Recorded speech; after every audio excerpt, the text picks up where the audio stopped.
So now we've gone over the dashboard and how everything looks in SuperMachine. I thought it would be useful to just generate a few images and go through the process of how you can generate images with success in SuperMachine.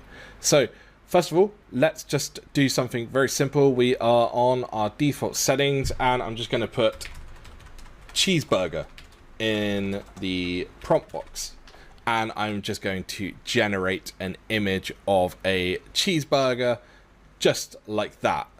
What I'm expecting is to get an output that looks okay, but I'm not expecting anything great because I haven't given it any details at all. And you can see here we have our cheeseburger image, but it looks kind of bad. And this is as expected because we haven't given it any descriptive words, we haven't given it any focus on how we want this cheeseburger to look. So if I was to then change this to say a professional photo of a cheeseburger and we hit generate now, and because we've told the AI that we want a professional photo, I'm expecting this image to look a bit better, and you'll see that it does. So from this image, you'll see that the burger is more centered. It's providing a lot more detail than it was before. So that's just how adding a little bit of detail onto the front of a prompt can affect the settings. So let's build this up a little bit more on a wooden block, cinematic lighting, full focus, zoomed out shot. So you'll notice what I'm doing here when I am adding these descriptions is I'm just sort of comma separating them. So everything that I want to add, I'm just saying cinematic lighting, full focus, zoomed out shot, and at the front we've got professional photo of a cheeseburger on a wooden block. So we can hit generate now, and I'm expecting this image to have even more detail and to look even better than before. So it's really interesting to sort of play around with AI image generation and just add different descriptive words each time to get different images. So you'll see here we've got this awesome image of our cheeseburger on a wooden block. We have the cinematic lighting. You'll see the lighting on the bun looks really great. And we've got the full focus and a zoomed out shot. So this is super, super cool.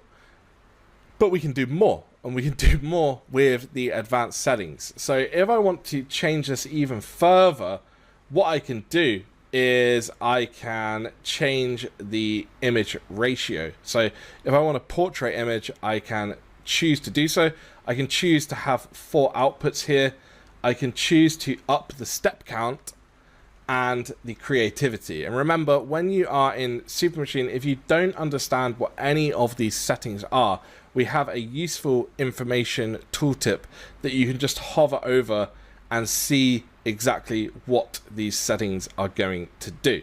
So by hovering over, you can get a better understanding of exactly what you are changing and the sampler that is being used. So let's just choose a different sampler here. I really like to use this DPM++ 2M Keras. I use it a lot. And we are going to keep these other settings the same.